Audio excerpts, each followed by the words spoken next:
Assalamualaikum warahmatullahi wabarakatuh.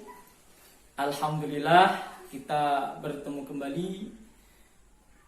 Terutama kita wajib mengucap syukur kepada Allah Subhanahu wa taala yang mana pada hari ini kita masih diberikan kenikmatan, kesehatan, keafiatan, kekuatan dan semangat sehingga kita pada hari ini insya Allah akan melanjutkan materi mapel sosiologi, dan pada hari ini Bapak akan menyampaikan materi tentang faktor terjadinya perubahan sosial.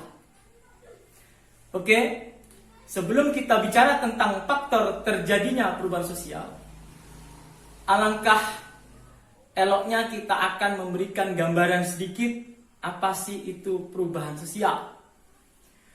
Perubahan sosial dapat dialami oleh semua kalangan masyarakat.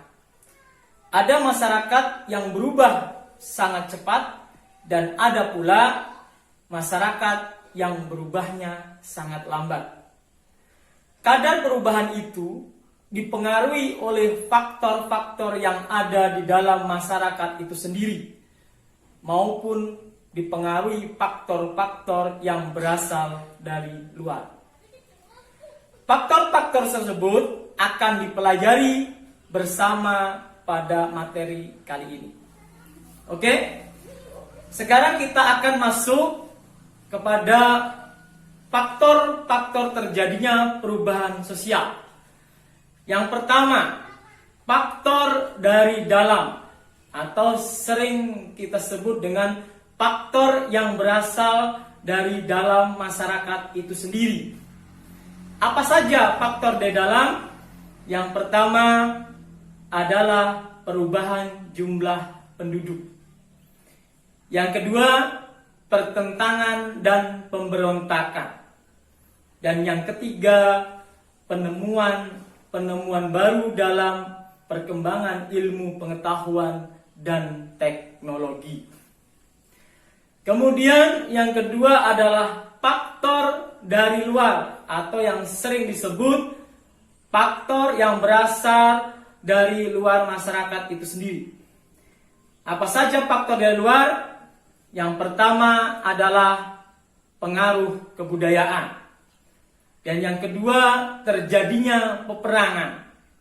Dan yang ketiga, pengaruh perubahan lingkungan alam. Inilah faktor yang penting atau dikatakan sangat penting di dalam faktor yang menyebabkan terjadinya perubahan sosial di masyarakat.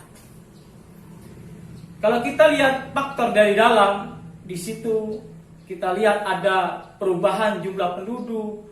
Kalau perubahan jumlah penduduk, kalau seandainya jumlah penduduk meludak, maka akan mempengaruhi perubahan sosial yang ada di dalam suatu masyarakat tersebut. Kalau perubahan jumlah penduduknya sedikit, juga akan berpengaruh kepada perubahan masyarakat tersebut yang ada di dalamnya. Kemudian ada pertentangan, pemberontakan di masyarakat. Kalau seandainya ada banyak konflik dan pemberontakan di masyarakat, maka sedikit banyaknya pasti akan mengalami suatu perubahan sosial yang ada di masyarakat tersebut. Kemudian penemuan baru dalam perkembangan ilmu pengetahuan dan teknologi, dan ini sangat berpengaruh besar. Mungkin ini saja yang bisa Bapak sampaikan. Semoga bermanfaat.